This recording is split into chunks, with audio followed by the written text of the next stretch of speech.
Mic तो लगाओ। ये मतलब यही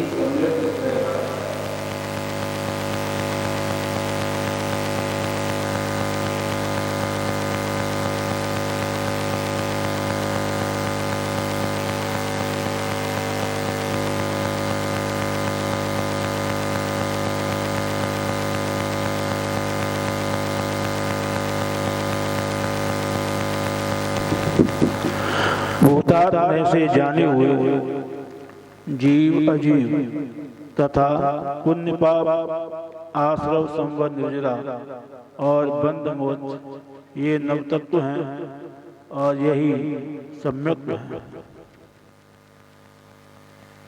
आचार्य भगवान कुंद के द्वारा प्रणीत यह समय सार परमागम की 13वीं गाथा है और इस गाथा के माध्यम से आचार्य भगवान कुंद देव सम्यक का लक्षण बता रहे हैं। वे उपदेश देते हैं कि भूतात्म से जाने हुए जीवादि नवतत्व ही सम्यक हैं।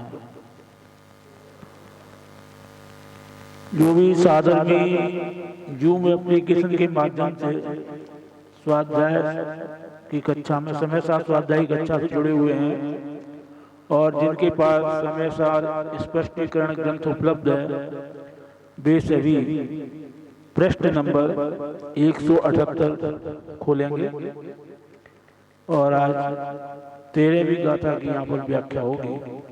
तो आप सभी पृष्ठ नंबर 178 खोल लेंगे।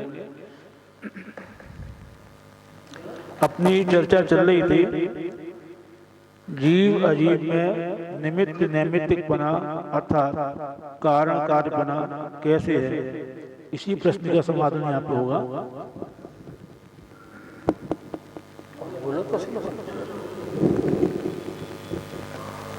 आदेश हमारा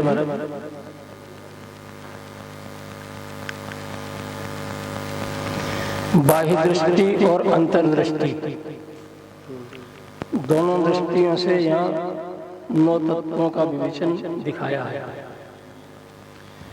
बाह्य दृष्टि में जो 9 तत्व हैं वो कर्म में होने वाली कर्म की पर्याय हैं, पुद्गल रूप हैं। और अंतर्दृष्टि में जो 9 तत्वों का स्वरूप दिखाया है वो जीव की ही पर्याय है।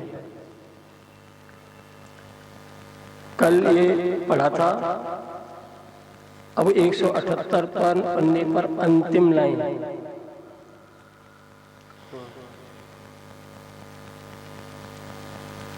इस प्रकार अजीव तत्वों के निमित्त भूत जीव के भाव पुण्य आदि तत्व व्यवहार से कहलाते हैं। वास्तव में जीव का भाव तो ज्ञायक ही है, इसीलिए मात्र जानता ही है। नव तत्वों का व्यवहार तो निमित्त की अपेक्षा से ही होता है।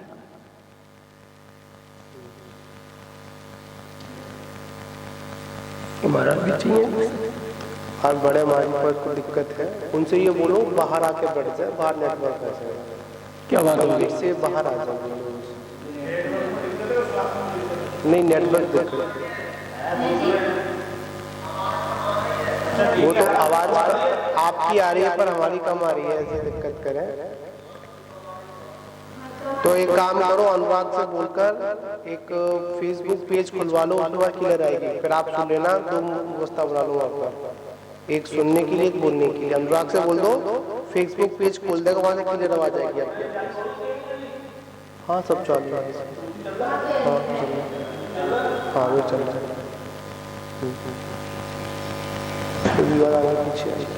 चलो चलो प्रारंभ करो। देखो, अजीव तत्वों के निमित्त भूत जीव के भाव पुण्य आदि तत्व ये व्यवहार से कहलाते हैं। वास्तव में जीव का भाव तो ज्ञायक ही है। मैंने जीव का जो त्रिकाली स्वरूप है या त्रिकाली भाव है वो तो ज्ञायक है, और जो भाव अजीव के लिए, अजीव तत्व के लिए निमित्त भूत हैं वे भाव ज्ञायक भाव रूप नहीं है। व्यवहार कभी ज्ञायक भाव हो सकता ही नहीं है।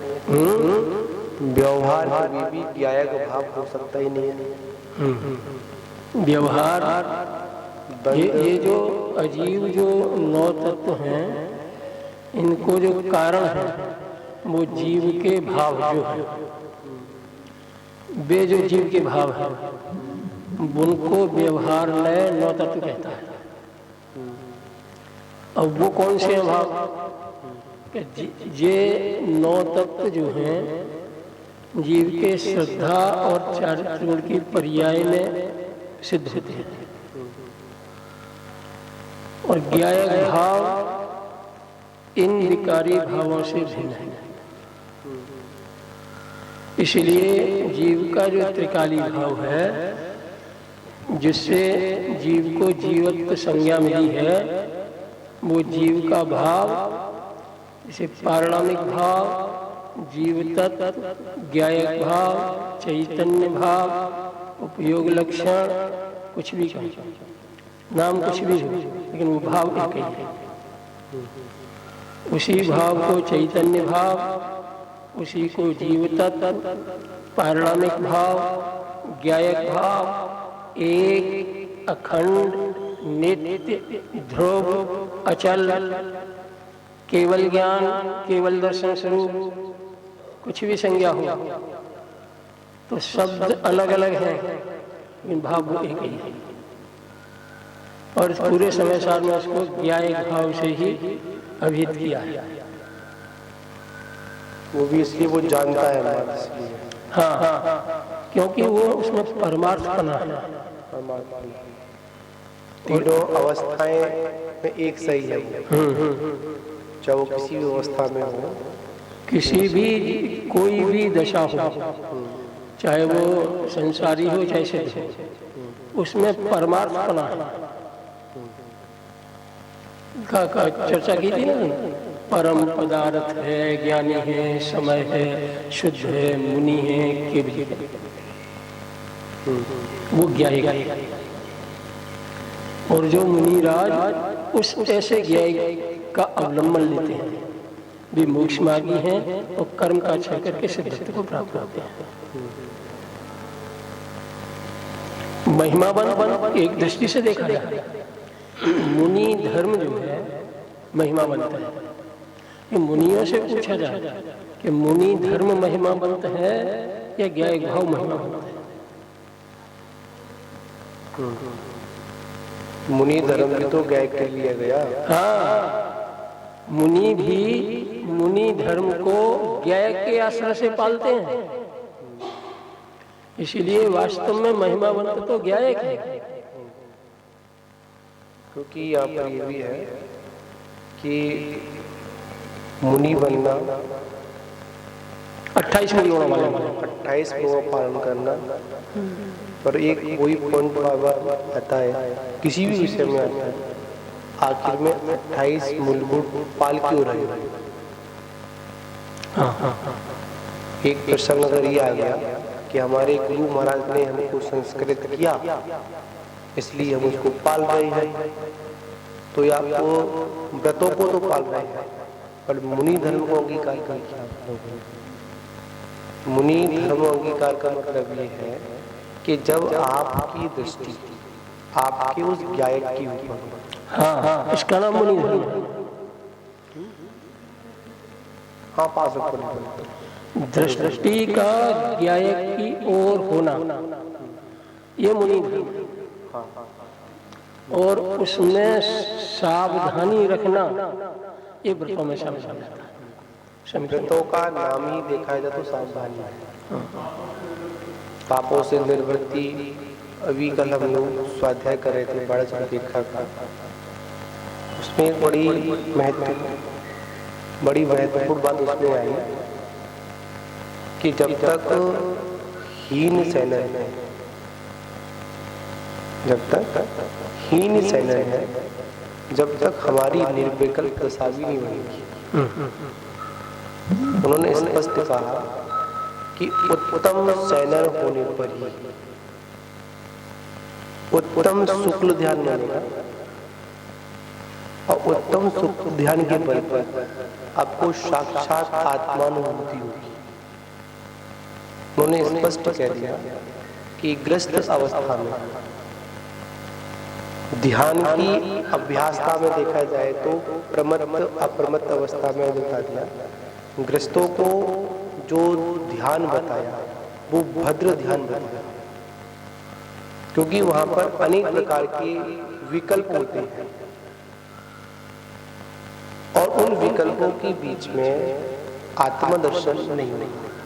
इस तरह का उसमें गृहस्थों के लिए ऐसा निर्देश दिया हुआ है।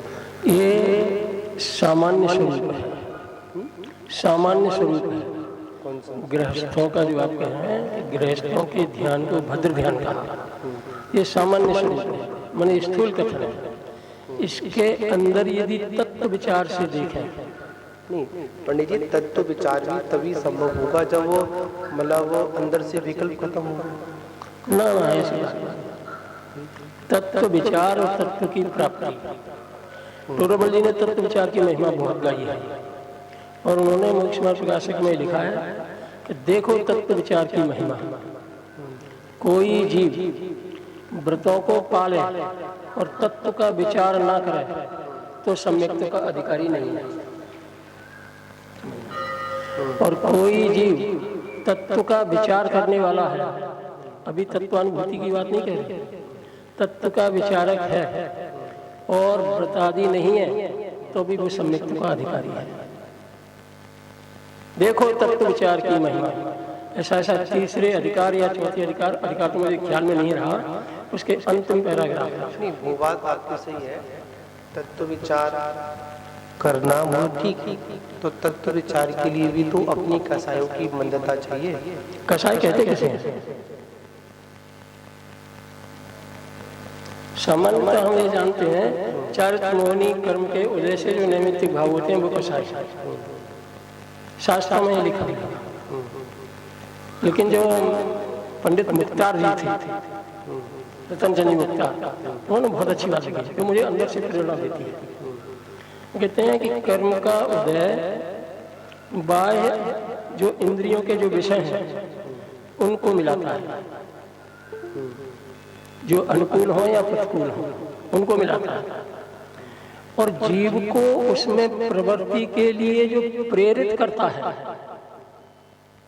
कि इनमें प्रेरित हो, जो प्रेरणा देता है उस परिणाम का नाम कसाय है।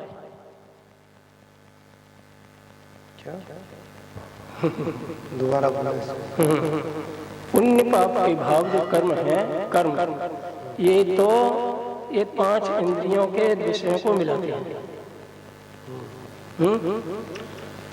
वो ये कसाय रूप नहीं है। ये जो पदार्थ मिले ये विषय रूप तो है, कसाय रूप नहीं है। कसाय परिणाम क्या है कि जिसको हम चारित्रों का उदय के कारण से वो नैमित्तिक भाव कहते हैं।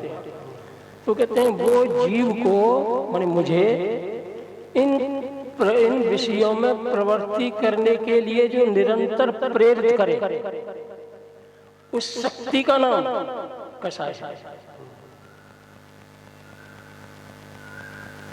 बात तो वही आ गया, अपन जो कल चर्चा कर रहे थे, बात तो आ गई वही।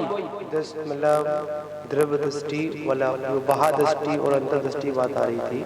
बात वही आई, चार गुणों का निमित्त आई है, लेकिन शब्दों के कथन से गहराई पकड़नी है। बरणी जी ने इसी बात को ये कहा था कि प्रत्येक जीव का जो ज्ञान है ना, उसके कई रोल हैं, उसमें एक बहिरात्मा का रोल है। मिथ्या दृष्टि उसकी बात नहीं चलानी है, और अंतरात्मा भी उसमें एक आवाज होती है। उनका एक प्रसिद्ध उदाहरण था, एक चोर कैसे बन गया कि जब उसने प्रथम दिन चोरी की थी स्कूल में, तो उसकी अंतरात्मा ने उसे एक अंदर से आवाज दी, ये पाप है, अच्छी बात नहीं है, इसका फल बुरा है, लोक निंदे है। ये उसे कैसे मालूम पड़ी कि देखो जब वो चोरी के लिए उसने मन बनाया तो उसने किसी पड़ोसी का बस्ता छुट्टी के खाने की छुट्टी होती है उसमें खोला और इधर उधर देख रहा है। ये देख रहा है कोई मुझे देख तो नहीं रहा। ये इधर उधर देखने की जो प्रेरणा है वो अंतरात्मा की है। उसने अंतरात्मा की आवाज को अनसुना किया और चोरी कर ली उसने, पेंशन चुरा ली पहली बार। तो इस अंतरात्मा की आवाज को जो दबाए और विषयों में प्रेरित करे, उसका नाम कसाय है।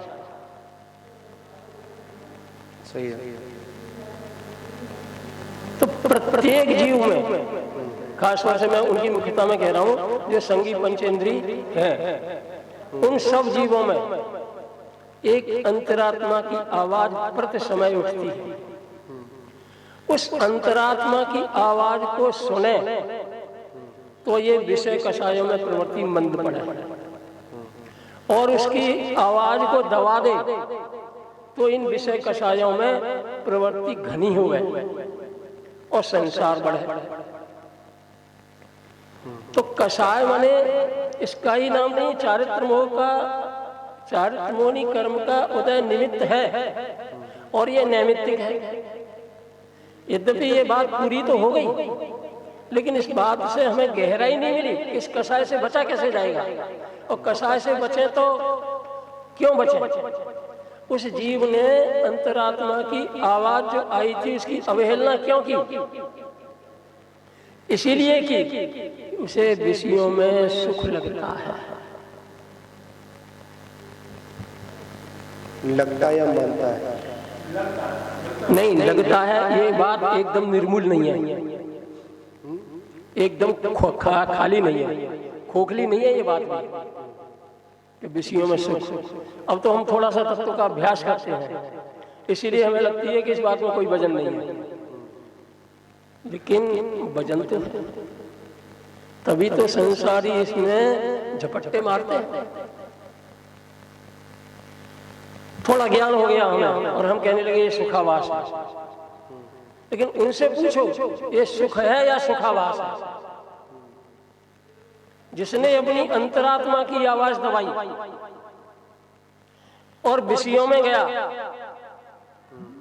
और उसे सुख की अनुभूति हुई तो विषय पर रीझ गया, उसे छोड़ता नहीं है, उसे नहीं सुनाएगी अंतरात्मा की आवाज। वो कहेगा अंतरात्मा की आवाज क्या होती है, सुख तो यहाँ है।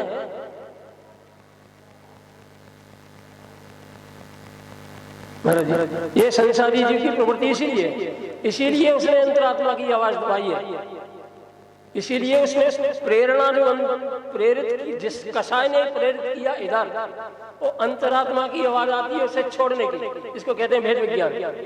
भेद विज्ञान भी चलता है निरंतर और कषाय की प्रेरणा भी चलती है निरंतर। और किसकी जीत होती है ये देखना है। ये तो उसकी जिसका मतलब वो जिस और उसका झुकाव ज्यादा, जिसका बल ज्यादा हो जाएगा। और बल भी क्या, कर्म का बल नहीं, स्वयं को किसका बहुमान आएगा। यदि उसे बाह्य पदार्थों में सुख बुद्धि है तो वो कभी भी सुख बाह्य पदार्थ को छोड़ेगा नहीं। हमारे आचार्यों ने यही तो दिखाया है, इसी के लिए तत्व विचार है। नहीं, तत्व विचार और तत्व की प्राप्ति हाँ, अलग अलग समय अलग अलग है, लेकिन जिसमें विचार चलता है उसी में अनुभूति होती है, प्राप्ति भी उसी में। अपन इसको ऐसा भी कह सकते हैं, जो प्राप्ति है तत्व की उसको अनुभूति भी कह सकते हैं। अनुभूति का ही नाम है उसका, प्राप्ति का नाम ही अनुभूति है। प्राप्ति का विषय है जिसको अपन प्राप्त कर रहे हैं या प्राप्त हो गया या प्राप्ति की ओर चल रहे हैं। प्राप्ति की ओर चल रहे हैं, वो अभी विकल्पात्मक है ना। हाँ, वो उस अनुभूति का पूर्वचर हेतु है। उसमें यदि जागृत है, देखो भेद विज्ञान किसे कहते हैं, तो सामान्यतः भेद विज्ञान उसे कहते हैं कि स्व और पर के बीच में भेद कर दे, उसका नाम भेद विज्ञान है। मोटी मोटी तो यही बात कहते हैं। दो पर में भेद विज्ञान का नाम भेद विज्ञान नहीं है, स्व और पर में भेद विज्ञान का नाम भेद विज्ञान है। ये सामान्य बात है और स्वरूप शास्त्रों में यही लिखा मिलेगा। लेकिन वास्तविक भेद विज्ञान उसको कहते हैं कि जो कषाय उठी वहीं भेद ज्ञान हो, और भेद ज्ञान में इसमें दो चीज मुख्य होनी चाहिए। ये हिताहित का विचार कि ये जो कसाय ने जो प्रेरणा दी विषयों में प्रवृत्ति की, उसमें हिताहित का विचार कि इस ओर जाने से मेरा हित है या अहित है, एक तो विचार। और यदि निर्णय ये आ जाए कि इसमें जाने से अहित है, तो उस कसाय की प्रेरणा को मंद करके और प्रवृत्ति को रोके, उसमें जाने की प्रवृत्ति है उसको रोके, और रुकती है, हम मोक्ष मार्ग में भी रुकती है और संसार मार्ग में भी रुकती है, क्योंकि ये भी अभ्यास की चीज है। तो इधर से रुके, उसका नाम भेद विज्ञान। बात बड़ी पते वाली है। अधिकांश हम लोग भेद विज्ञान तब करते हैं जब वो क्रिया हो जाती है। आप जो बता रहे हैं अधिकांश शास्त्र वो पश्चाताप है। हाँ, ठीक। वास्तविकता भेद विज्ञान तब है, बहुत मार्मिक बात है। जैसे किसी कर्म का उदय आया, कर्म के उदय आने पर आपकी परिणति बाहर जाने की हुई, मतलब कोई निमित्त मिला और बाहर जाने परिणति हुई, तो वहां पर उस समय दो मतलब ज्ञान की विचारधाराएं दो भागों में चली गई। अंतरात्मा कहेगी नहीं करना चाहिए, और जो उसके अंदर वो बात बैठ चुकी है इंद्रिय सुख में, ये सुख है, ये सुख है, उस ओर भी दोनों चीजें अपनी ओर आकर्षित कर रही है। ठीक है, अगर वहां पर वो सम्यक ज्ञान का प्रयोग कर लेगा तो महापरिणति की ओर ना जाकर अपनी अंतर आत्मा की सत्य बात को स्वीकार कर वो अपनी जिस अवस्था में है, जैसे श्रावक की अवस्था में तो तत्व उतना बच जाएगा, उतना बच, और तत्व चिंतन अपना बढ़ा लेगा। अगर वो गुणस्थान अपने पदानुसार लगा लेंगे, अब मुनि अवस्था है, आगे की अवस्था है, वहां पर विकल्प आएंगे, विकल्प अवस्था आएगी, और इंद्रिय सुखों में भी इतना आकर्षण है कि वो फुल पावर से अपनी ओर खींचता है। नहीं खींचता है, और वास्तव में मोही जीव को उसमें सुख लगता है। ऐसा नहीं है कि मोही जीव को सुख लगता है, कुछ जो है साता का अनुभव होता है। जैसे मुनि अवस्था में भी या श्रावक अवस्था में भी भूख तो लगती, बिल्कुल, आपको भी लगती, बिल्कुल, प्यास भी लगती है, सही, अच्छा, और भोजन करने से भूख मिटती है, ये भी प्रैक्टिकली एक बात। बिल्कुल, पानी पीने से प्यास मिटती है, प्यास मिटना, भूख मिटना। अब ये तो मिटने की माने नेगेटिव भाषा है, पॉजिटिव भाषा में कहें तो ये सुख उत्पन्न हुआ है ना, ये सुख है, बिल्कुल, क्षणिक है, विशेष सुख है, ये बात अलग है, लेकिन सुख है। और सब जीव विषयों में प्रवृत्ति करने के बाद क्षणिक ही सही सुखी तो होते हैं, आकुलता मिटती। इसीलिए ये अज्ञानी विषयों को नहीं छोड़ता। सही है। यहाँ पर एक बड़ी पॉइंट वाली बात है, समझने वाली बात यहाँ निकली कि हम वेद विज्ञान को परम जीव अलग है, पुद्गल जीव अलग है, पुद्गल अलग है, इस तरह का चिंतन कर। पर यहाँ पर एक बात है कि जब मन में ऐसा कोई विकल्प आए या कोई कसाय भाव जागृत हो रही हो, उस समय भेद विज्ञान करें, मतलब अपने ज्ञान का सही उपयोग, जो हमने अध्ययन किया, मतलब पूर्व में अगर हमें शास्त्रों के माध्यम से, गुरुजनों के माध्यम से हमने जाना कि शरीर और आत्मा अलग है, यथार्थ शास्त्रों पढ़ लिया, पर इसका प्रैक्टिकल कब हुआ? नहीं, अब जो पढ़ा है ना उसका निरंतर अभ्यास रहे। हाँ, निरंतर तत्व चिंतन होने पर ही जब ऐसे निमित्त बाहर निमित्त बनेंगे, उसी समय अभ्यास करने के लिए करेगा तो नहीं हो पाएगा, तो नहीं हो पाएगा। हाँ, ध्यान में ही नहीं आएगा, ध्यान में भी नहीं आएगा, ज्ञान में भी नहीं आएगा। फिर तो ये दिखती है किसी तरह से इसमें झपट्टे मारा और दुख दूर करो, उसमें एक बात और आती है, आप लोगों ने परिचय में 9वें अध्याय के अंतर्गत 9 सूत्र में था कि उसमें स्पष्ट आचार्य ने लिख दिया, मैं टीका करता कि सुख पूर्वक सुख अवस्था में ज्ञान आर्जन किया हुआ, दुख आने पर वो ज्ञान विस्मृत भी हो जाता है।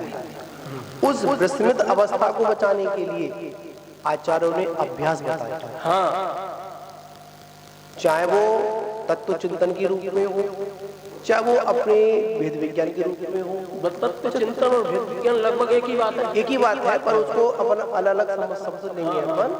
चाहे वो किसी रूप में हो, चाहे कैसी भी अवस्था में हो, और उन सारी अवस्थाओं में हमको निरंतर अब उसको अभिक्षीण ज्ञान, इसी का नाम है, इसी का नाम है, मतलब बार बार। हाँ, ये तो स्वाध्याय है। वास्तविक जो हमने पढ़ा, तत्व चिंतन किया, उस तत्व चिंतन के माध्यम से जब जब जैसे जैसे कर्म उदय आ रहे हैं और निमित्त मिल रहा है, उन निमित्तों के बीच में, उन कर्मों के बीच में जितनी जितनी हम वेद विज्ञान की सरी लगा लेंगे, अंतरात्मा कह रही है नहीं करना चाहिए, पर बाहरी आकर्षण बहुत है, उधर चला गया। फिर भी वो ऐसा नहीं है कि अंतरात्मा उसको नहीं पुकार रही हो, फिर भी उसको इसलिए कह दिया सम्यक दृष्टि, भोगते हुए भी अभोगी है।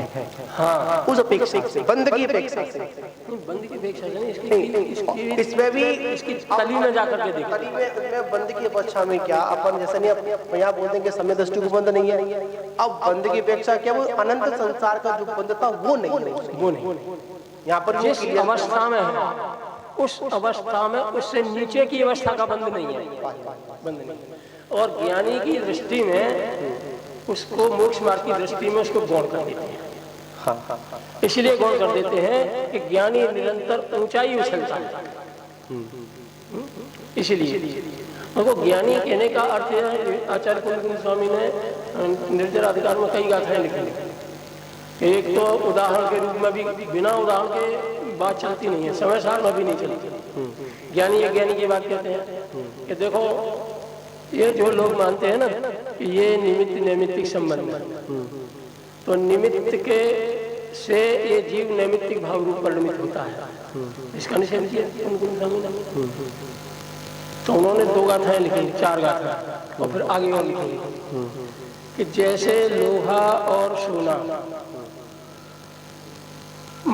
उस कीचड़ में पड़े तो लोहे पर जंग लग जाएगी, सोने पर नहीं। सही, ठीक है। जबकि निमित्त दोनों के लिए, और ऐसे ही ज्ञानी कर्म के मध्य में हो। अब लगा लेना कि कौन सा ज्ञानी किस अवस्था में है और कर्म के मध्य में है। अवस्था पदानुसार लगा ले, हाँ, पद के अनुसार लगा ले, अपनी स्थान लगा ले। हाँ। तो वो ज्ञानी और अज्ञानी, ज्ञानी को कर्म का बंध नहीं होगा और अज्ञानी का कर्म का बंध हो जाएगा, निमित्त के लिए। तो किसी का चलो अज्ञानी तो कर्म के निमित्त से बंधित हुआ, फिर आगे गाथा देते हैं कि नहीं ऐसा भी मत समझ। तो भी शुक्ल संघ और कृष्ण संघ की गाथा इसमें पढ़ी नहीं पढ़ी है, तुमने पढ़ी है। जैसे एक शंख है और सफेद रंग का है, तो सफेद रंग का शंख भक्ष अभक्ष चेतन और मिश्र और जड़ सब पदार्थों को भक्षण करता है, परंतु वो सफेद से कृष्ण नहीं हो पाता। ऐसे ही कोई ज्ञानी भक्ष अभक्ष बड़ जड़ चेतन मिश्र तीनों इनका भोग करे तो ज्ञानी अज्ञानी नहीं होता। फिर नीचे की गाथा में देते हैं कि जैसे वही शुक्ल संघ स्वयं शुक्लता तजे तो वो शुक्लत्व को छोड़ करके कृष्ण पने को प्राप्त होता है, ऐसे ही कोई ज्ञानी निज ज्ञान भाव को तजे तो अज्ञान रूप नहीं। मने इसमें जो निमित्त की बात करते थे मुख्य बने में, इसको अत्यंत छीण कर दिया।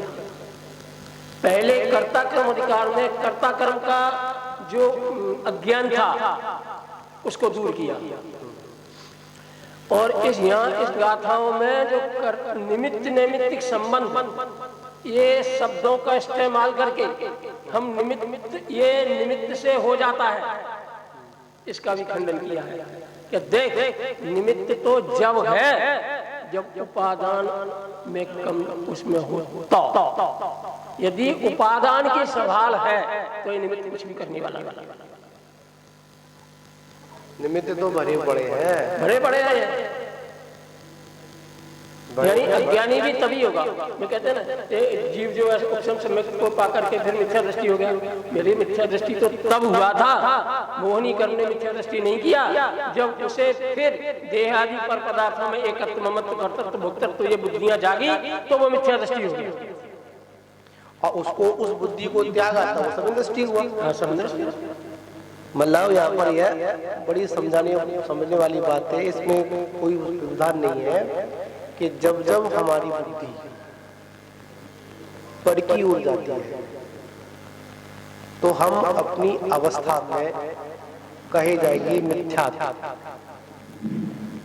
और जब जब हमारी बुद्धि हमारे अपनी आत्मा की ओर आती है, निजत्व की ओर आती है, तब तक हम मतलब मोक्ष के और मुख किया या फिर अपनी निज आत्मा की ओर मुख किया। परसों आपने एक बात कही थी, चर्चा के दौरान निकली, आपने बात कही थी, अच्छी थी।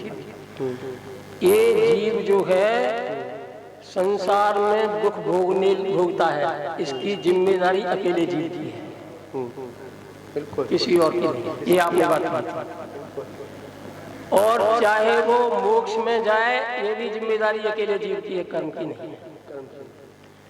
कर्म तो उदय में आएंगे, उपशम जो भी कर्म की अवस्था है वो होगी, लेकिन जीव स्वयं अपने परिणामों का जिम्मेदार है।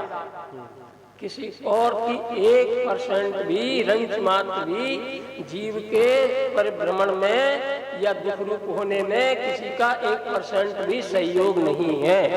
100% यदि भूल है तो जीव। ऐसी बात गांधी स्वामी के सामने ये बात आई थी एक बार, तो किसी जिज्ञासु ने पूछा कि आप जीव की भूल कहते हो, ये जीव नरक में गया और निगोद में गया, वहां तो कर्म की बरजोरी है। उन्होंने जवाब बहुत अच्छा दिया, बाहर से तुम कहते हो, ये जीव की अपनी भूल का परिणाम है, तो वो नरक गया और निगोद गया। अपनी भूल है, अपन दूसरों से क्या दोषारोपण कर रहे हैं, अपन अपनी भूल है। अब व्यवहार में भी देख लो कि अब देखा जाए कि अपन समझते हैं जैसे किसी बच्चे की हम क्या जिम्मेदारी लेंगे, लोग व्यवहार में कह सकते हैं कि हाँ जिम्मेदार हम हैं, काम बिगड़ने में सुधरने में जिम्मेदार हम हैं, पर वास्तविकता तो हम स्वयं की जिम्मेदार हैं। वो स्वयं का जिम्मेदार, हम उसको मानते हैं कि दिशा निर्देश दे सकते हैं, लोग व्यवहार में कहते हैं, कह सकते हैं। और इसमें भी एक बात समझ में आती है, इसमें तत्व चिंतन के विषय में आता है उसमें, कि जिसका संसार दीर्घ है उसको तत्व चिंतन समझ में ही नहीं आएगा, सुनेगा ही नहीं, बैठेगा ही नहीं।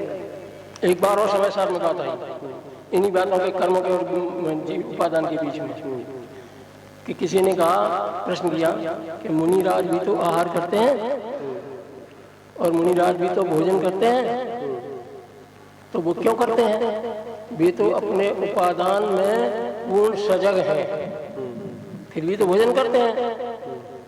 तो वहाँ समाधान दिया कि हाँ करते हैं, कि वहाँ व्यवस्था क्या है, एक कर्म की बरजोरी कहोगे, कहना चाहो कुछ भी कहो, स्थिति समझ लो कि मुनिराज को जब भूख लगी तो मुनिराज का भोजन करना या प्यास लगी पानी पीना ये धर्म नहीं है। मुनिराज का धर्म तो ध्यान और अध्ययन है। जब मुनिराज को ये भाषित हुआ कि मेरा परिणाम कमजोर है और इस भूख से की व्याकुलता में, प्यास की व्याकुलता में धर्म ध्यान नहीं हो पाई, बाधा आएगी, तो उन्होंने उस बाधा माने रोग का उपचार उसके रूप में औषधि, तो रोग को शमन करने के लिए औषधि के रूप में आहार और जल ग्रहण किया है। बिल्कुल यहाँ सही है कि अब उस बाधा को दूर करने के लिए मुनराज का भोजन जी हमारे जी उसको, हाँ बोलिए आप जी कह रहे हैं। अभी पंडित जी ने कहा का स्वरूप कीड़े का हाँ जी ज्ञान ध्यान में लीन होना ही साधन है। यहाँ आचार्य भगवंत कहते हैं आहार पानी लेते लेते परमात्मा का अनुभव कर लेता है, क्योंकि जो साधु की आहार लेने के भाव जा रहे हैं उनके परंतु उससे भेद विज्ञान करता है कि पानी लेने वाला प्यास किसको लग रही है, या ये इसका वेदन कौन कर रहा है। जब भेद विज्ञान करता है तो कर्म की दशा उसके समझता है। इसलिए सर्वदा ये नहीं कहते थे कि पानी लेना, हाँ उसमें पानी में रस बचा है तो वहाँ है, और पानी लेने के साथ साथ स्वास्थ्य उसकी चल रही है, भोजन ले रहा है, भोजन कर रहा है, इसका वेदन कौन कर रहा है, ये भोजन है क्या, किसको दिया जा रहा है, ऐसा वेद विज्ञान करता है तो उसके साथ होता है। इसलिए आहार लेने पर भी साधु का नहीं महाराज जी, हमने एक बात कही थी, वो शब्द मैं दोबारा रिपीट करता हूँ कि मुनि राज ने भोजन किया और जल पिया, रोग को औषधि रूप रोग को शमन करने के लिए। क्षुधा भी तो रोग है ना 18 दोषों में, प्यास भी ये रोग है 18 दोषों में, ये दोष है, ये रोग है। तो रोग को दूर करने के लिए उचित औषधि का प्रयोग ये ज्ञानी जन करते हैं। तो मुनि राज ने जो जलपान किया है वो रोग को दूर करने के लिए किया है, ना कि कल जो बात कही थी रसना और तन के पोषण के लिए, अनासक्ति के भाव से। एक तो होता है भोजन करना और एक होता है पेट का गड्ढा भरना। तो वो गड्ढा भरने जैसी बात है मुनि राज की। ऐसा नहीं है कि वो रस लेकर के, रस लेंगे तो फिर अलग ले चाहिए। मुनि राज की तो अंजलि होती है, उसी अंजलि में पानी भी है, दूध भी है, और जो कुछ दाल साग सब एक ही में आते हैं, मिश्रित हो जाता है। श्रावक उसको इस तरीके से खाना भी पसंद नहीं करता, और मुनि राज ऐसे ही खा लेता। हाँ सही है। हाँ, तो वो क्यों कि एक क्षुधा रोग है और ये रोग छठवें गुण स्थान तक है। तृषा एक रोग है, छठवें गुण स्थान तक है। ये संज्ञाएं लगी हैं, ये छठवें गुण स्थान तक इनका प्रभाव दिखता है। तो छठवें गुण स्थान में जो रोग है, तो रोग को दूर करना ये अच्छी बात है, बुरी बात नहीं है। तभी कोई ज्ञान और ध्यान में लीन हो सकता है। और यही बात श्रावकाचार्य में कही थी, ज्ञान ध्यान तपोरत्ता तपस्वी सा प्रशस्यते। जो ज्ञान और ध्यान में रक्त है वो मुनि प्रशंसा के योग्य है। और उसी ज्ञान और ध्यान को और ऊंचा बढ़ाने के लिए भोजन आदि को रोग के शमन के लिए और अभिप्राय में ज्ञान और ध्यान को प्रशस्त करने के लिए ये औषधि रूप में उपचार है। यही जो आप कह रहे हैं यही हम कह रहे हैं। हमारा जी बोलिए आपने नहीं, आपने बात को खोला नहीं था इसलिए मैं खोल नहीं कोई नहीं। यहाँ पर क्या रहा, आपने उसको अपनी भाषा में बोल दिया और पंडित जी ने उसको वो प्रश्न में बोल दिया। बात यही है कि बड़ी महत्वपूर्ण बात यहाँ पर यह है कि मुनिराज जो भोजन आदि करते हैं वो भोजन आदि इंद्रियों को पुष्ट करने के लिए नहीं, शरीर को मजबूत करने के लिए नहीं। बात हुई है गड्ढा भरना, मतलब एक अन्य का। हाँ जी, पहले ये निषेध नहीं किया, पंडित जी की बात का निषेध नहीं किया था, परंतु अभी जो दूसरे बैठे हुए हैं ठीक ना। अगर तुमने ये कह दिया कि ये साधु का तो साधु नहीं है, यहाँ अध्ययन और ध्यान ही अगर साधु का लक्षण है तो आहार लेना वो बात नहीं है। मैं इसको दिखाते नहीं रहा और तुम्हें उस बात को इसलिए खोला था कि आज से ही साधु को आहार लेने में कैसी प्रावधान कीजिए है, औरों के साथ आहार ले लिया है या इसलिए इस बात को बोलना कि साधु आहार ले लिया है, जब मन कर रहा है उस समय भी मन का चित्त कर रहा शासन बना लिया है इस इच्छा से इस बात को बोला था। पति जी की बात नहीं महाराज जी ये समंत भद्र स्वामी का सूत्र है, उन्होंने लिखा ज्ञान ध्यान तप और तय हमारा नहीं है, और जो हमने बात अपनी रखी उसमें इस बात की पुष्टि है, और ये सहज में आपको भी स्वीकार है, इसमें कोई बुराई नहीं है। जब भोजन मिलेगा, प्रवृत्ति में बल मिलेगा तो मुनिराज उससे कर्म की निर्जरा कराएंगे ध्यान के द्वारा, तपस्चरण और संयम को पालते हुए ध्यान के द्वारा कर्म की निर्जरा होगी। और यदि मुनिराज को ही ऐसा लगता है कि उनका परिणाम कमजोर हो, और होता है, ऐसी बात नहीं है, ऐसी बात नहीं। छत्तीसगढ़ संघ की व्यवस्था महाराज जी, इसमें मुनिराजों का ये भी स्वरूप है कि उन्हें भी भूख प्यास लगती है और उस भूख प्यास से वेदना होती है, इसीलिए साधुओं के भी आहार और पान की व्यवस्था चरणाल युग में है। इसको लगा नहीं सकते आप भी नहीं और हम भी नहीं। सुनो, साधु जो है आहार करने पर भी निर्जरा करता है। क्या करता है? निर्जरा करता है। हाँ तो हम तो कह रहे हैं, हम तो कहते हैं ज्ञानी के भोग भी निर्जरा के कारण है। ज्ञानी के भोग भी निर्जरा के कारण, बंद के कारण नहीं है। साधु आहार में नहीं होता, वेद विज्ञान से रहित होता ही नहीं है कभी भी ज्ञानी। ज्ञानी किसी भी अवस्था में वेद ज्ञान से रहित होता ही नहीं है। ऐसा नहीं है कि आहार में वेद विज्ञान चलता है कि निहार में चलता है, ऐसा नहीं है। प्रति समय वो सजग रहता है वेद विज्ञान में, लेकिन जो कमजोरी है उसको भी स्वीकार करता है ना। बात यहाँ पर एक बात और है भाजी, की जो क्रियाएं हैं वो ज्ञानी की जो क्रियाएं हैं वो निर्जरा का कारण है।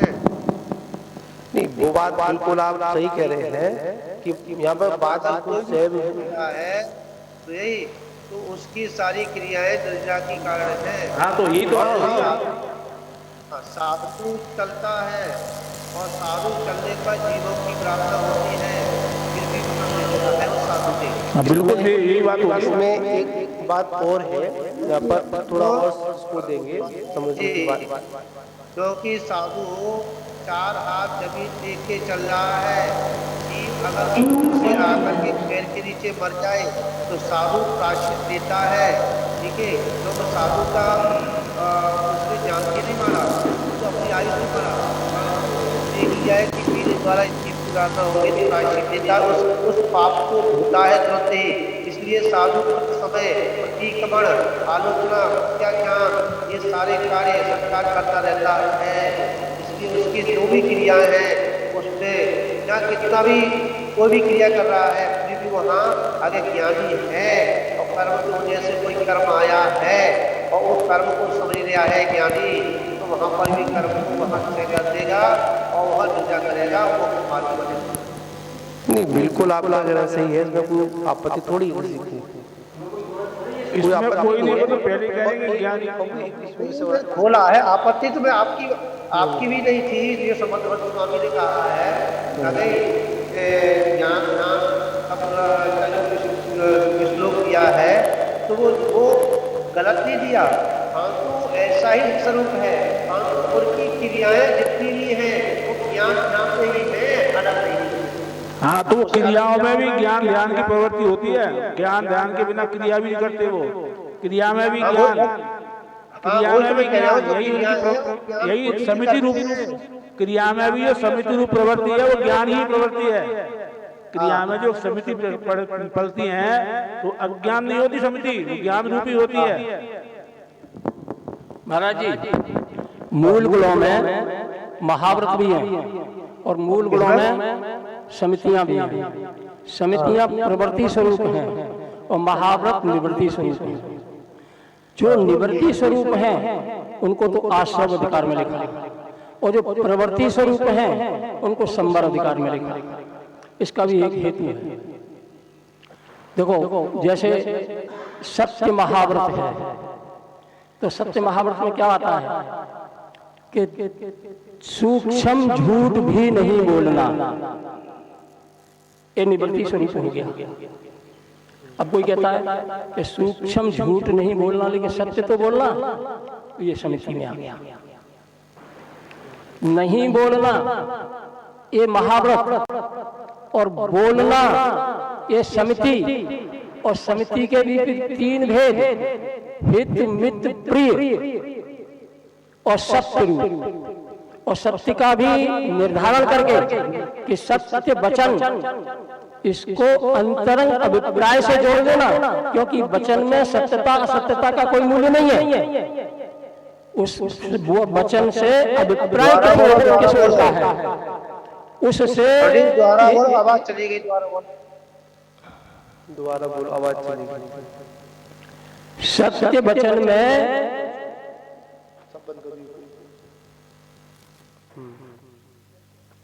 हाँ बोलो। हाँ जी, आवाज आ रही? हाँ बोलो। सत्य वचन ये सत्य महाव्रत नहीं है, ये वचन है।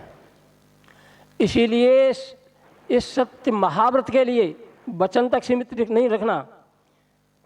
सत्य वचन भाषा समिति है, क्योंकि ये प्रवृत्ति स्वरूप है।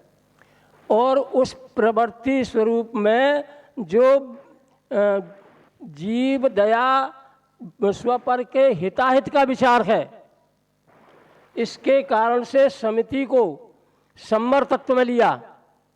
और महाव्रतों में हिताहित का विचार नहीं, वो तो निवृत्ति स्वरूप होते हुए भी आश्रम के रूप में लिया है, क्योंकि उसमें कोई भेद विज्ञान की प्रधानता नहीं है। इसीलिए भेद विज्ञान की प्रधानता ना होने पर भी वो, और प्रवृत्ति की प्रधानता ना होने पर भी वो आश्रम है, क्योंकि उससे बंद होता है। कैसे? कि जैसे कोई मुनिराज हैं, 6वें 7वें गुणस्थान में उन्होंने मौन धारण कर लिया और तीर्थंकर प्रकृति का बंद हो गया, तो महाव्रत अवस्था में उनको बंद हो गया।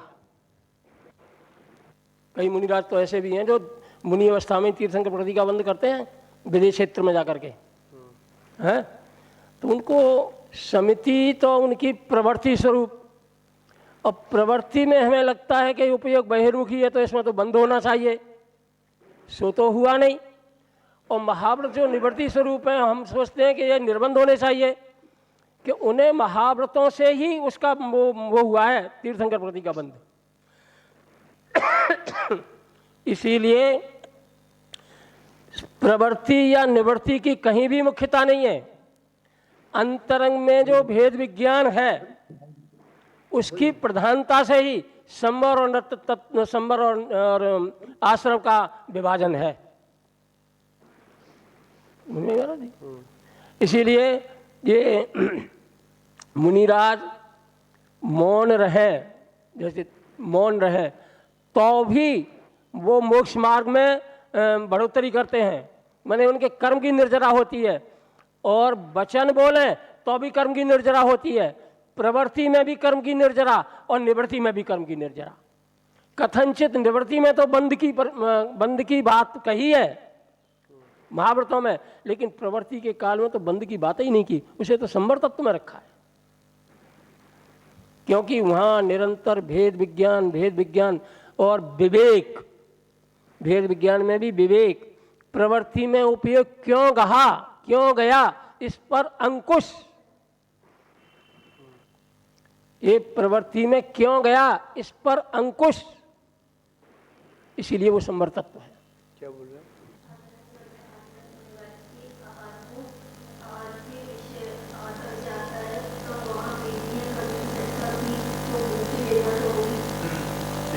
ठीक है, होगी ना। बोलो पृष्ठ किसने भेजा है? बोलो क्या है? बोलो बेटा। आदि पुराण में आदिनाथ और आदिनाथ भगवान के आहार के विषय में आता है। वहाँ वेदनीय कर्म की वेदना तो है, तो का वेदन तो होगा। विचार बताइए। वेदन तो होगा, वेदन क्यों नहीं होगा? ज्ञान का परिणाम वेदन तो होगा।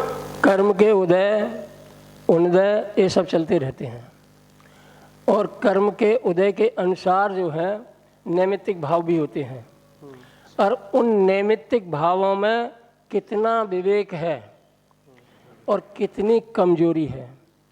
तीर्थंकर होने के बावजूद भी छठवें गुणस्थान की व्यवस्था ही इस प्रकार की है, वो सामान्य मुनिराज हों या तीर्थंकर हों, ये जो 4 संज्ञाएं हैं उनका उदय, मंद उदय छठवें गुणस्थान में भी है। और ये भूख प्यास ये भी ये आहार संज्ञा में आते हैं, इसका उदय है। और जब इसका उदय है तो इसका परिष्कार, उसका निवारण भी करना ये आवश्यक है। परंतु कोई भी मुनि इसके लिए कोई ऐसा विधि नहीं अपनाते जो श्रावकों की विधि है। मुनिराज जब अंजलि लगा करके आहार के लिए निकलते हैं तो उसमें एक रस पर त्याग कौन सा होता है? अनशन, अवमोदर, व्रत पर संख्यान। व्रत पर संख्यान भी उसका एक बहिरंग तप के हेतु में है, और उसमें वो एक अटपटी प्रतिज्ञा लेते हैं, और वो प्रतिज्ञा किसी को बताते भी नहीं है, और वो सहज मिलती है तो आहार होता है। चाहे 175 दिन लग जाएं, चाहे 32 दिन लग जाएं, और चाहे रोज 3 दिन लगे, और चाहे रोज मिल जाए। महाराज जी है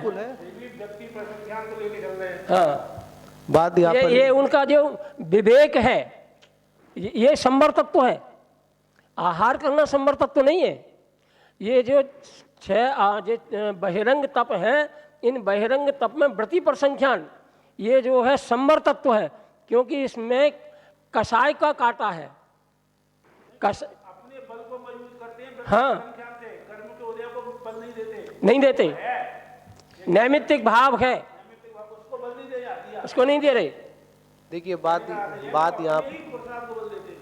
यहाँ पर ये समझने वाली है कि कर्म का उदय तब तक है जब तक संसार अवस्था है। ठीक, उस ओर प्रभावित ना होना जो निज व्यवस्था है। ये निज की व्यवस्था, इसका नाम विवेक है। विवेक है। भगवान के वो देवी कर्म को ही मुख्य करें तो प्रथम आहार ही उनका 6 महीने के बाद हुआ। तो 6 महीने तक निरंतर उनको क्या था? वेदी कर्म का उदय था नहीं था? रोज उठते थे आहार के लिए, रोज उठते थे। महावीर भगवान भी रोज उठते थे। अपने वृत्ति पर संख्यान से कहीं समझौता किया? नहीं किया। कहीं बता सकते थे, बताया? नहीं किया। उपदेश दिया? कहीं याचना की? और लोगों ने जैसा जैसा इसका ज्ञान था वैसे उनका प्रयास भी किया आहार देने का, लेकिन क्या उन्होंने अपने मूल गुणों से कोई समझौता किया? नहीं किया।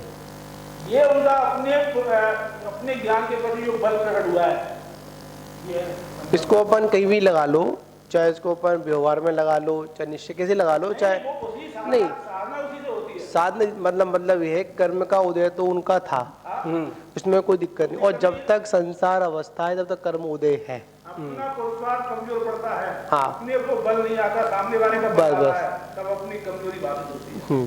तो यहाँ पर यही है कि ये सब तभी संभव होता है जब हमारे जीवन में तत्व चिंतन हो, हाँ, निरंतर तत्व का अभ्यास हो, हाँ, हिताहित का विचार हो, साथ ही हमारा उपयोग। अब यहाँ पर बात है, भूख कब लगी?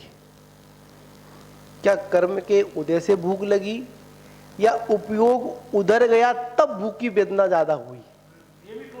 ये विचार करने वाली है। हाँ, आदिनाथ स्वामी कुछ 6 महीने तक निरंतर अब कहें कि वेदनी कर्म के उदय से भूख की वेदना थी, और उन्हीं के पुत्र भावरी स्वामी 1 वर्ष तक खड़े रहे। यहाँ पर ये बात है, उपयोग कहाँ? नहीं नहीं, बिल्कुल आपने बहुत अच्छा प्रश्न उठाया है कि इधर से बात करें या इधर से करें। ठीक है, मतलब यहाँ पर तो स्पष्ट कह दिया कर्म का उदय तो रहेगा उसको अपन न, क्योंकि मानते हैं कि संस्कार के बल से या फिर अविद्या के बल से या मिथ्याद अवस्था में पूर्व अवस्था में कर्म का बंध हो गया, वो तो हो गया, वो तो उदय में, उसको आप नहीं रोक सकते हैं, वो तो आएगा। हाँ, इतना अवश्य कर सकते हैं जब वो आएगा और ये भी पता नहीं कब आ जाए, तो उसके लिए आचार्य ने बता दे, आप उस ओर ध्यान ही मत दो। नहीं, उसकी बात महाराज जी उसमें भी बात है कि कर्म का तो उदय आया, वो तो निमित्त बन गया, ठीक है, नैमित्तिक भाव बना। क्यों बना? छठवें गुण स्थान में की बात कह रहा हूँ मुख्यता से, क्योंकि छठवां गुण स्थान शुद्धोपयोग का नहीं है। एक बात तो शुभोपयोग का है, ठीक है ना। शुभोपयोग का अर्थ ये है कि उसमें गर्भित रूप से शुद्धता तो है। गर्भित रूप से शुद्धता माने 3 कषाय के अभाव रूप की तो शुद्धता है, और संज्वलन कषाय के से जो परिणाम बनते हैं वो अभी अंदर जो है डगमगाहट है, माने उपयोग में डगमगाहट है। और समय सार की भाषा में कहें तो ये कहते हैं कि अतत्व का श्रद्धान ये मिथ्यात्व का उदय है, और निज तत्व का अज्ञान ये अज्ञान का उदय है, और अविरमण का सद्भाव ये अविरति का उदय है, उपयोग की कलुषता एक कषाय है, और शुभ अशुभ वृत्ति में चित्त का उत्साह ये योग है। ये समय सार की भाषा में है। अब इसमें कर्म की तो वो कहीं बात कही नहीं, ये बात कही है उपयोग की, कि उपयोग में निज तत्व का अश्रद्धान ये तो छठवें गुण स्थान में है नहीं, चौथे गुण स्थान में भी नहीं है, इसलिए मिथ्यात्व तो है नहीं। अविरति का सद्भाव वो भी नहीं है। अविरति का सद्भाव 2 तरीके से देखें, सूक्ष्म और स्थूल रूप से। पंचमा गुण स्थान, छठवां गुण स्थान संयमा संयम के हैं दोनों।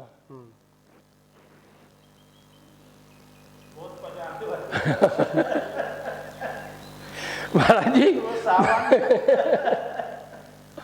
पंचमा गुण स्थान हम देशव्रत का कहते हैं, छठवें गुण स्थान महाव्रतों का कहते हैं।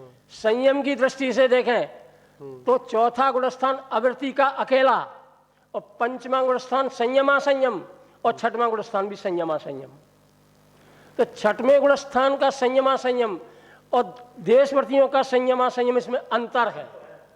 तो वो संयम और असंयम का परिणाम तो हमारा है, कर्म का नहीं है। उसने अंदर के उपयोग में उपयोग को कलुषित किया है, तो उपयोग की कलुषता इसका नाम कषाय, और शुभ अशुभ वृत्ति में उत्साह ए योग। सो छठवें गुण स्थान में भी सूक्ष्म देखो तो बन जाता है। कर्म का उदय नहीं है, इसमें उपयोग की कलुषता और चित्त का उत्साह। और आप कहेंगे चित्त का उत्साह तो है नहीं, चित्त का उत्साह हो जाएगा तो अज्ञानी हो जाएगा, कि सर्वथा ज्ञानी नहीं होते चित्त के उत्साह में भी। ये रोगी जो है दवा को लेता है, हर्ष पूर्वक भी लेता है।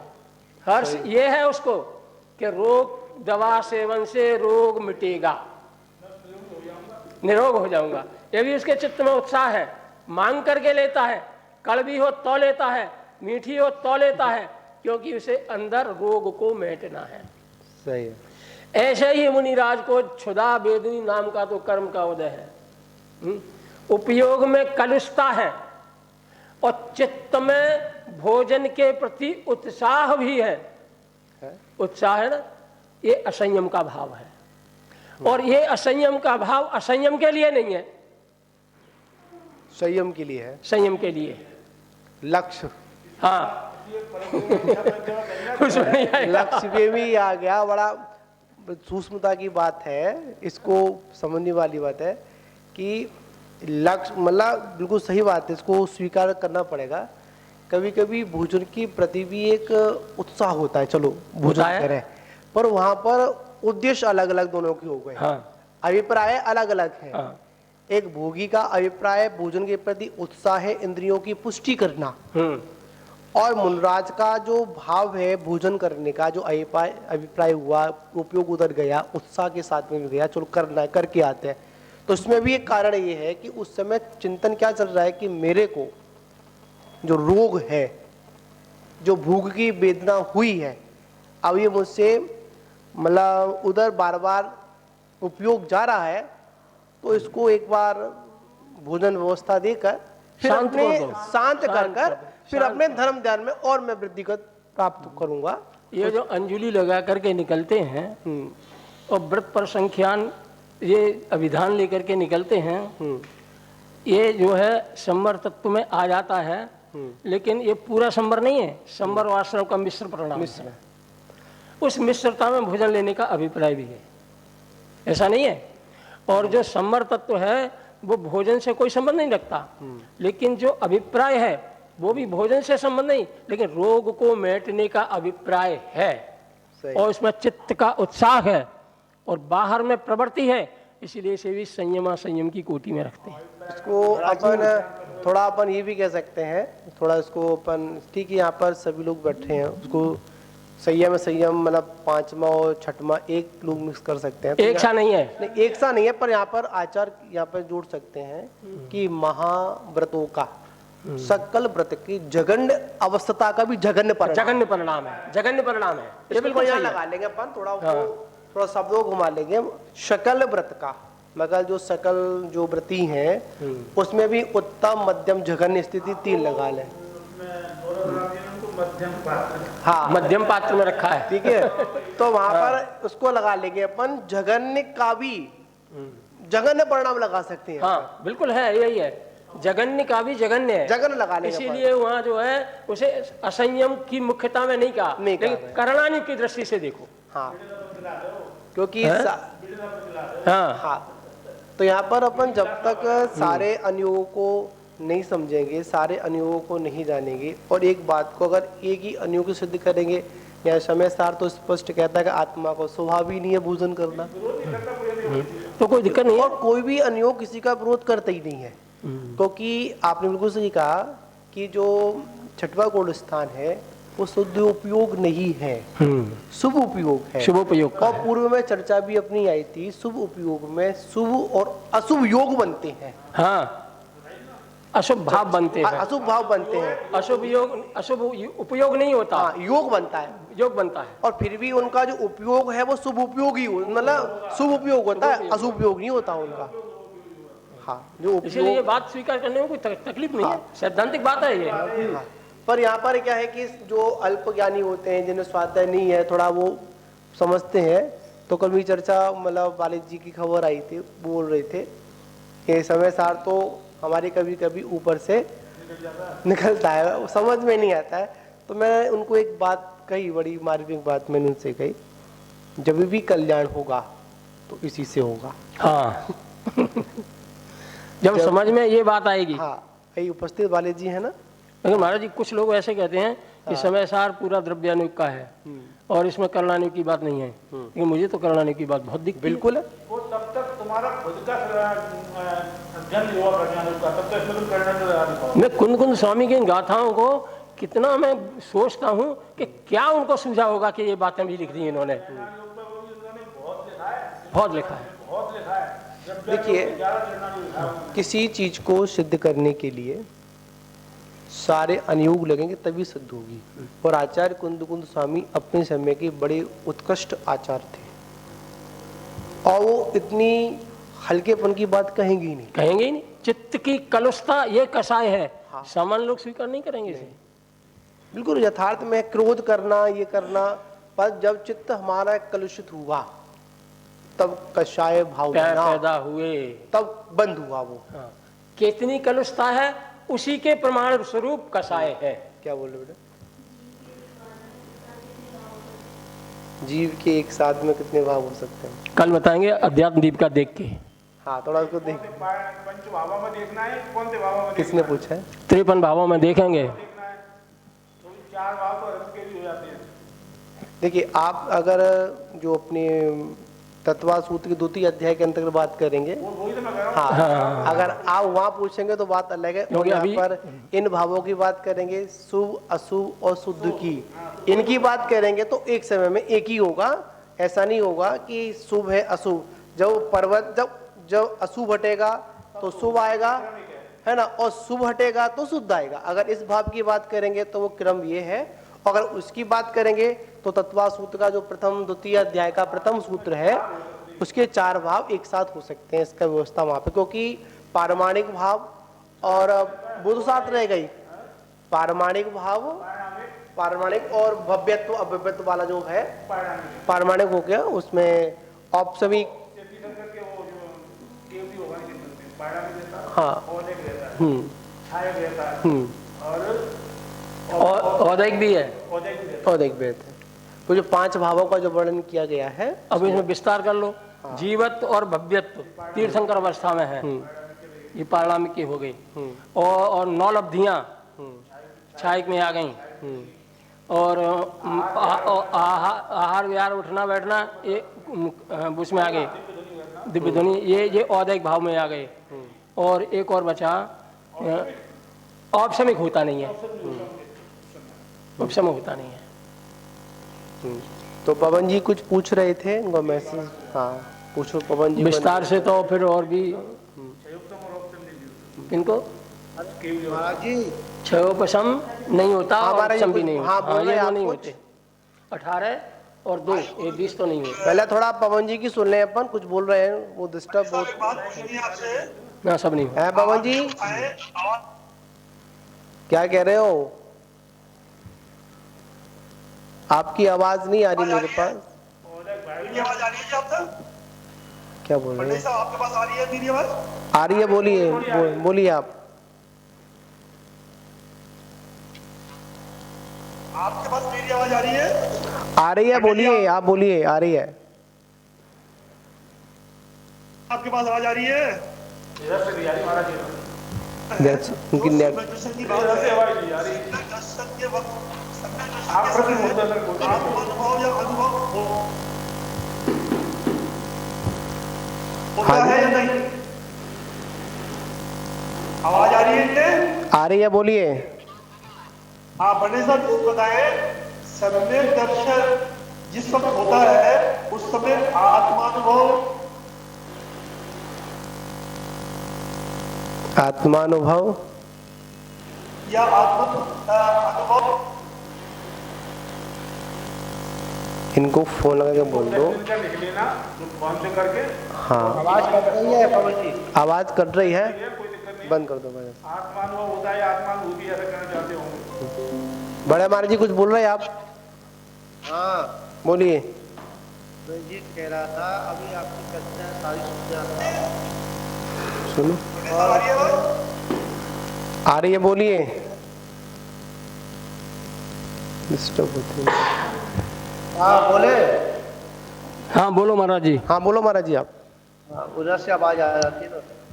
अभी आपकी चर्चा चल रही थी तो उसमें उसी को थोड़ा मिलाकर की थोड़ी बात, जैसे ग्रस्त होता है और एक साधु होता है, ठीक है, दोनों ही जो भोजन करते हैं, दोनों ही चलते भी हैं और अपनी योग्यता अनुसार क्रियाएं भी करते हैं। अब इसमें जैसे भोजन किया, भोजन ग्रस्त जो है अनेक बार लेता है, साधु एक बार लेता है। अब जैसे किसी व्यक्ति ने कर्ज लिया है, अब कर्ज लिया है तो कुछ तो लोग ऐसे होते हैं कर्ज को धीरे धीरे करके पटाते हैं, कुछ लोग ऐसे होते हैं कि कर्ज जो है भार समझ के जल्दी पटाते हैं, और कुछ लोग ऐसे होते हैं कि कर्ज को पटाते नहीं हैं। ठीक है, तो जो पटाने की ना बात है, जो पटाते नहीं है वो अज्ञानी, इच्छाशक्ति, संसारी, और जिन्होंने कर्ज ले लिया है उन्हें धीरे धीरे पटा रहे हैं, वो ग्रस्त है ज्ञानी। और जो जिन्होंने कहा कि भाई आना जाए उससे पहले ही पैसा निकाल के रखो, वो मांग नहीं पाए, ठीक है, तो ये है विवेक पूर्वक ज्ञानी, ठीक है। जो साधु संत है उन्होंने कह दिया भाई राखा रोग आया है, ठीक है, उन्होंने कह दिया भाई अब बार बार तो लेंगे नहीं, एक बार तुम आ जाना और तुम चले जाना, ठीक है। तो उन्होंने निश्चित कर दिया, तो उनको जो समय उन्होंने निश्चित किया है वो कर्म उसी समय आएगा। जैसे 9 बजे का समय है, 9 साढ़े 9 बजे का समय है, आहार चल जाता, तो जुदा जो है 9:30 बजे ही चलेगी, जो समय है। अगर आगे पीछे अगर साधु आहार लेने जाता है नहीं, तो उसमें वो जो है भाव नहीं आएगा, अपने हिसाब से करने लगा।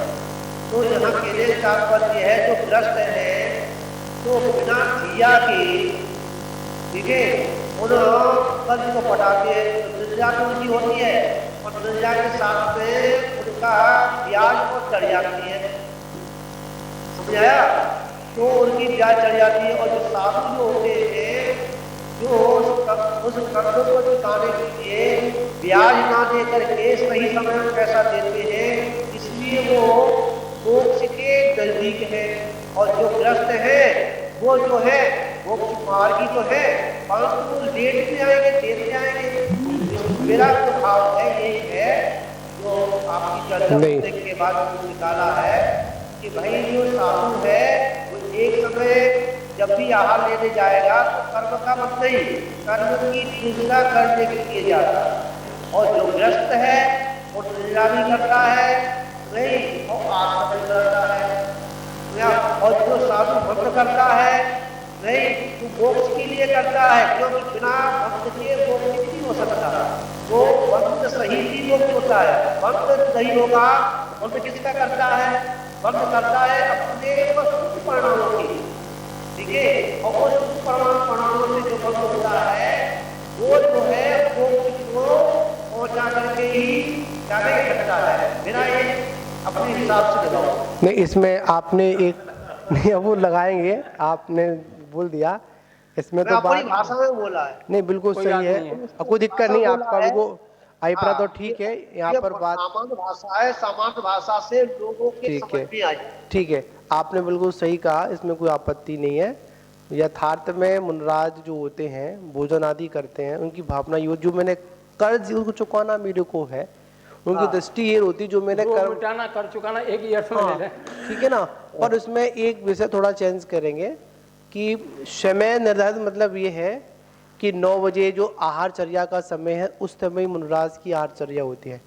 इसमें विषय ये है कि अन्य समय में भूख का अंतराय आदि होने पर वेदना तो होती है पर उस उपयोग नहीं जाता है।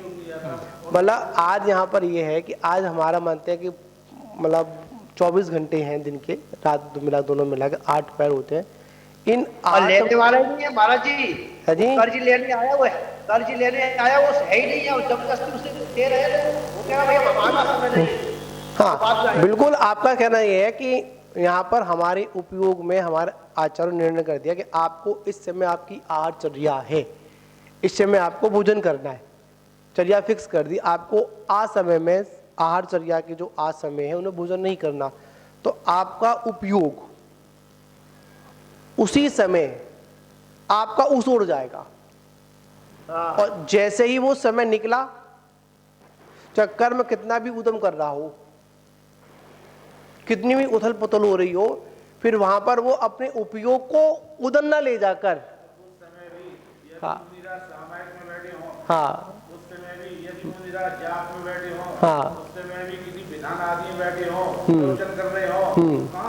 उपयोग कहाँ आती है, उपयोग नहीं ना उधर, सारा विषय उपयोग का है। हाँ, और उपयोग को निरंतर निरंतर अपनी ओर खींचना, अपनी ओर खींचना, अपने उस उपयोग को वहां से हटाकर अपनी निज में लेके जाना या तत्व चिंतन करना या जैसे भी अपने उपयोग को डाइवर्ट करना, इधर धर्मार्थ में लेके जाना, ये इसी का नाम साध, इसी का नाम व्रत है। और ये होगा तभी जब हमारे जीवन में तत्व चिंतन होगा, तत्व की पकड़ होगी। अभी हम जितनी भी क्रियाएं करते हैं, जितनी भी लोग अभी जूम एप्लीकेशन पर हैं, श्रावक लोग उपस्थित हैं, तो मुनराज भी, आचार्य महाराज का भी सानिध्य है। तो यहाँ पर ये है कि जितने भी श्रावकगण भोजन आदि करते हैं, जो भी क्रियाएं करते हैं, इन सारी क्रियाओं के करने में सिर्फ एक ही फर्क है कि आपके जीवन में करने के बाद तत्व चिंतन आता है। और जो यतिगण होते हैं, जो मुनिगण होते हैं, उनके जीवन में पहले तत्व चिंतन आता है, बाद में वो क्रिया हो या ना हो, क्रिया के काल में भी तत्व चिंतन रहता है, तत्व चिंतन आता है। पर जो ग्रस्त है, ग्रस्त और साधु में क्या चिंतन है? सिर्फ ये अंतर है, यही अंतर है। बहुत अभ्यासी है, ये हाँ शुरुआत का अभ्यासी है। हाँ, तो सने सने जब हम अपने तत्व चिंतन को बढ़ाते हैं, आगे की ओर बढ़ते हैं, तो धीमे धीमे जब जैसे व्रतों को अंगीकार करते हैं, या गुणस्थान हमारा बढ़ता है, या पद हमारा बढ़ता है, और पद भी तब बढ़ता है जब हमारा अभ्यास है।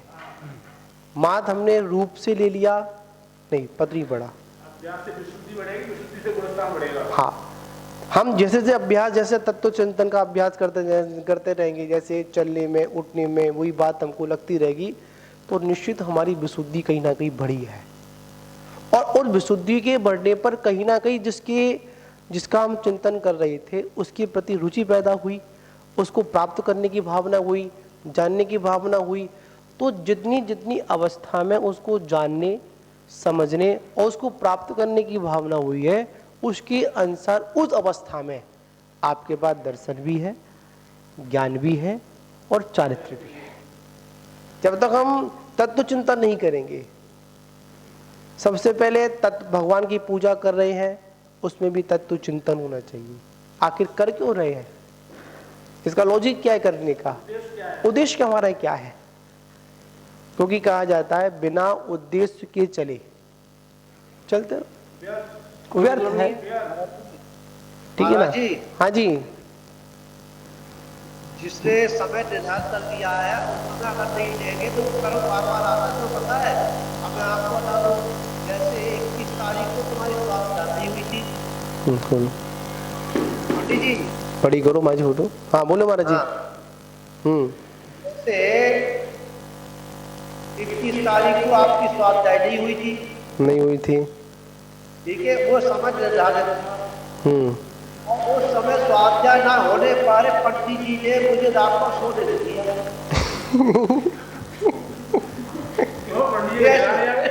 वो कर्म जो है बार बार लौट के मेरे पास आ रहा था, सुबह साल की गाथा सुना रहा था।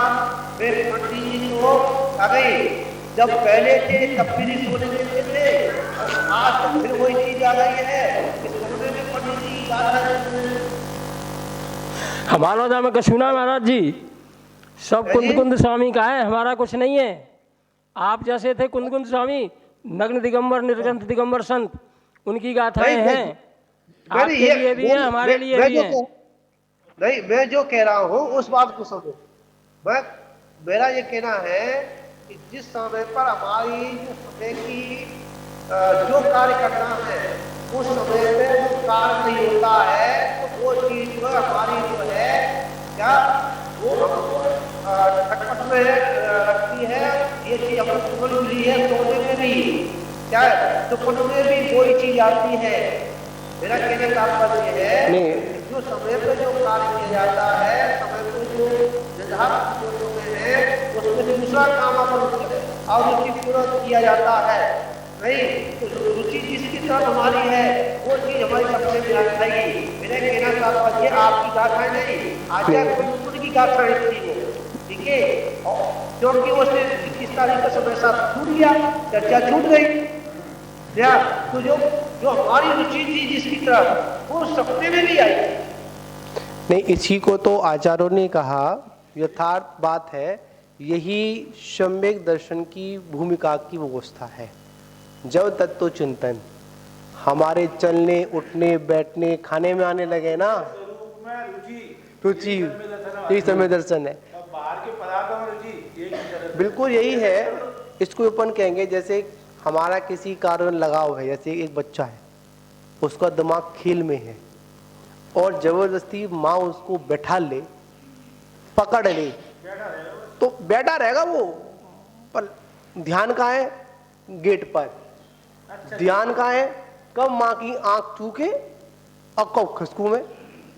तो इसी प्रकार होता है जो तत्वज्ञानी होता है, जिसको अपने आत्म कल्याण की एक बार ललक लग जाती है, स्वाद लग जाता है, वो यही करता है। मिथ्यात्व रूपी माँ कितना ही बैठाने की कोशिश करे, कितनी भी कर्म रूपी पैरों में बीड़ियां पड़ी हूं, घर की ओर दौड़ता है। बार बार निगाह कहाँ होगी? गेट पर। निगाह कहाँ होगी? कैसे इसकी ऐसे आंख चूके और कब भग लूं।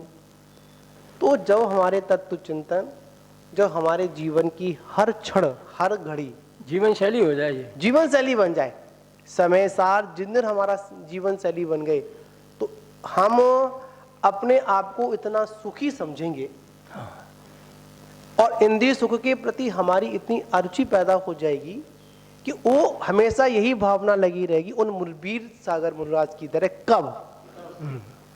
कब मैं उस सकल संयम को, मतलब यहाँ पर एक दे संयम नहीं, कब सकल संयम को स्वीकार करूं जो इसको पूर्णता में सहयोगी है। हाँ जी, हाँ स्वामी जी नमस्ते। हाँ, वर्तमान में ऐसी सिद्धांत बना लो कि मैं सकल संयमी हूँ। तो हाँ जी, वर्तमान में ऐसा सिद्धांत बना लो कि आत्मा जो सकल संयम में ही है, तो वह आगे चल के जब से भी सकल संयम में ही हो जाएगा। अगर उसको सिद्धांत नहीं बनाया है तो सकल संयम उसके जीवन में कभी नहीं आएगा। नहीं बिल्कुल बात सही है। पहले श्रद्धांत जमाना पड़ेगा, पहले हमको पूर्वाचार्यों के द्वारा जो आज्ञा समय दर्शन है उस पर दृढ़ता करनी पड़ेगी। इन व्रतों को हम स्वीकार कर रहे हैं, आखिर क्यों कर रहे हैं? करने का मात्र एक ही उद्देश्य है कि मैं अपने निजत्व को प्राप्त करूं। ये जिनेंद्र की आज्ञा है। जिनेंद्र भगवान बार बार आपको आज्ञा दे रहे हैं, बार बार आपके सम्यक दर्शन में जो श्रद्धा गुण है उसको मजबूत करा रहे हैं। एक ही बात बोलते हैं, एक ही बात यहाँ पर समझ में आती है, वो एक ही बात आप कहते हैं, आप अपने निजत्व को प्राप्त करिए। जब तक हमारा निज तत्व प्राप्त नहीं होगा तब तक काम चलने वाला नहीं। और होगा कब? जब हमारी चिंतन शैली अब एक सीढ़ी की ओर चली जाए। बिल्कुल, उससे पहले नहीं। और 1 घंटा पढ़ लिया, 2 घंटा पढ़ लिया, नहीं। जब ये स्वाध्याय किया, उसमें भी एक अनपेक्षा मतलब नाम का स्वाध्याय है, 5 स्वाध्याय के वेदों में जो पढ़ा है उसका रिवीजन भी हो। वहां तो मानते हैं कि इसमें पठन पाठन कर रहे हैं तो यहाँ पर शास्त्र का आलंबन है, पर अनपेक्षा चिंतन में तो आलंबन ही नहीं है। वहां तो भोजन करते समय भी चिंतन कर सकते हैं अपन। करने वाला कौन? किसको करा रहा हूं? मेरा स्वभाव तो नहीं है। इस तरह का जब चिंतन शैली चलेगी तो एक समय ऐसी अवस्था आ जाएगी कि भोजन सामने होगा। अरे महाराज जी, हाँ जी, अवल जी तो रोटी बनाने में, रोटी भूनने में, रोटी पिचने में समय साथ निकालते थे। सही बात है। यथार्थ है, गलत बात थोड़ी है इसमें। हाँ हाँ, जो फूल गई है ऊपर जो पापड़ी है, तो उसमें जो पापड़ी है क्योंकि ऊपर आई है ना, बहुत हल्की हो गई है, आँख को सबूत है, और जो भारी पापड़ी है वो नीचे बैठ गया है। यथार्थ है। आपका जो स्वाध्याय रहा आपके जिन लोगों के साथ में, और अभी स्वादा तो रोटी में रहा है, कागज टमाटर में रहा है, चकला बेलना में रहा है, क्योंकि स्वाद अरे समय सार तो जहाँ देखो जिस जगह देखो वही समय सार है। देखिए एक बात है ना, वस्तु कभी गलत नहीं है, वस्तु के प्रति जो हमारा अभिप्राय है, दृष्टि है, वो गलत है। एक सिद्धांत, एक उदाहरण आता है, समय भी पूरा हो गया है, थोड़ा सा ही है कि सामने जो मानस्तंभ के पास सेल लगे हुए हैं, 2-2 सेल लगे चारों कोनों में, इनको देखकर क्या दृष्टि आती है? शेर पने का भान होता है। ठीक, एक गाय दूध दे रही है, चित्र बना हुआ है, तो क्या भान होता है? इसका बहुत एक सुंदर एक उदाहरण भी मैं सुना रहा हूँ, पूरे कहानी टाइप में है।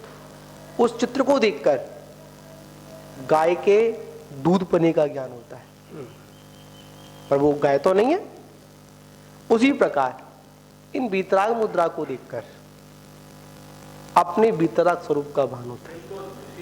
और अगर इस वीतराग मुद्रा को देखकर अगर अपने अंदर वीतरागता की प्राप्ति के भाव ना हो तो दर्शन ही नहीं है, फिर तो वास्तविकता में दर्शन नहीं है, वो दर्शन विशुद्धि नहीं है आपकी। दर्शन तो है, एक कह दो दर्शन तो है, पर दर्शन विशुद्धि नहीं है। दर्शन के अंदर शब्द विशुद्धि लगा दिए, जोड़ देंगे अपन। दर्शन तो एक सामान्य अवलोकन किया, लगा सकते हैं, पर दर्शन विशुद्धि जोड़ देंगे तो वहां दर्शन में जो विशुद्धि आनी चाहिए थी, विशुद्धि क्या, राग द्वेष से रहित अवस्था तो नहीं, हम उस अवस्था को प्राप्त तो नहीं हो पा रहे हैं, तो कम से कम राग द्वेष रहित स्वरूप का चिंतन तो कर ही लें। इस वीतराग मुद्रा को देखकर, इस अरंत मुद्रा को देखकर, मानते अरंत जब बनेंगे तब बनेंगे, पर कम से कम अरंत बनने का भावना तो वाले कि हमको अरंत बनना है, सिद्ध बनना है या पंचमनष्टि बनना है, इससे हमारा कल्याण हो जाएगा। इसीलिए कहा कि दर्शनम देव देवस्य दर्शनम पापनाशनम, ये सिद्ध यहाँ तब होता है। इसको देखकर अपना कार्य याद आ जाए तो दर्शन है, तो दर्शन है, वरना वो तो सामान्य में होता ही अपना एक रहता है। सामान्य अवलोकन है। ठीक है, तो समय भी हुआ, बोलिए। हाँ जी। तो ये कह रहा तो पाषाण की प्रतिमा होती है और एक धातु की प्रतिमा होती है, ये दोनों ही प्रतिमा हमारी वीतरागता छवि को दिखलाती है। ठीक है, हाँ जी। ये तत्ववत है, परंतु किसी एक ज्ञानी ने जी कहा कि जो पाषाण की प्रतिमा है, इस प्रतिमा के अंदर अक्षय है, जो धातु की प्रतिमा है उसमें अक्षय नहीं दिखता है, तो ये अज्ञान अवस्था है कि ज्ञान की अवस्था है?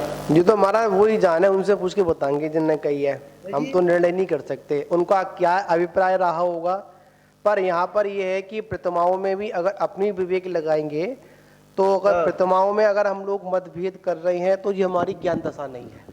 अतिशय तो महाराज जी समंत वद्य की भक्ति में था, भक्ति में था कि उन्होंने शिव पिंडी में से चंद्रपो भगवान की प्रतिमा प्रकट कर दी। वहाँ न वीतराग मुद्रा थी न वीतराग की प्रतिमा थी, वहाँ तो सरागी की थी।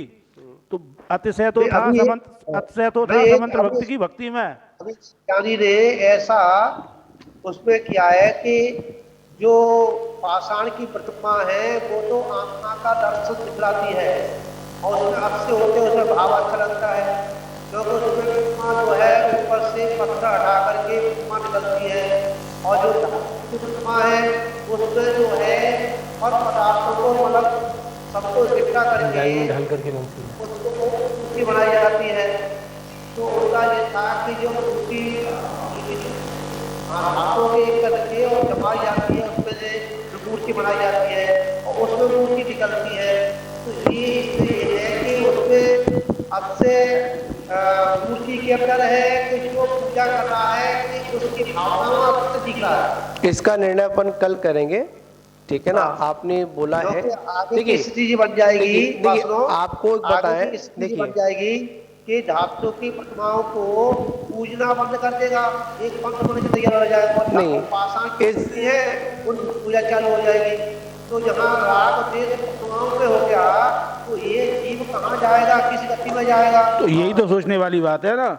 और भक्ति में ही अवश्य होता है, ये बात दो जगह से अपन समझ सकते हैं। एक तो मैंने बता दिया समंत भद्र का, और एक था सुनो भाई जी, एक था एकलव्य, एकलव्य भी था, चाहे धातु की हो चाहे पाषाण की हो। हाँ, वही मैं किसी ने कहा है वो गलत कहा है। और एक था एकलव्य कि जिसके पास गुरु थे ही नहीं, गुरु की मूर्ति भी नहीं थी, पर गुरु को मान्यता में स्थापित करके उसने मिट्टी का पिंड बना लिया और उसी की भक्ति से उसे वह विद्या प्राप्त हो गई जो विद्या अर्जुन को साक्षात गुरु की सामने से प्राप्त हुई थी। तो अपना काम तो भक्ति से बनने वाला है। और ये भटकाने वाले जो ज्ञानियों के जो उपदेश हैं वो बहुत खतरनाक है। ऐसे ज्ञानियों से बचते रहे वो अच्छा। हाँ बिल्कुल सही बात। तो ये वो ज्ञानी है ही नहीं, अपने आप को ज्ञानी कह रहे हैं, अलग बात है। महावीर भगवान की उस प्रतिमा का अनर्वार किया है कि एक मूर्ति में अक्षय बता दिया और एक मूर्ति में नहीं बताया। चलिए। उसने ये तो नहीं कहा कि भाई चाहे धातु की उपमा में देख लो और चाहे पाषाण की में देख लो, अगर तुम्हारी भक्ति है मां चमत्कार होगा, मां से होगा, भक्ति में चलिए। चमत्कार होगी। अगर तुम्हारी भक्ति नहीं है तो कुछ नहीं होगा। चलिए, महावीर भगवान की जय। अब कल इस पे चर्चा करेंगे अपन। वो भी बंद करो।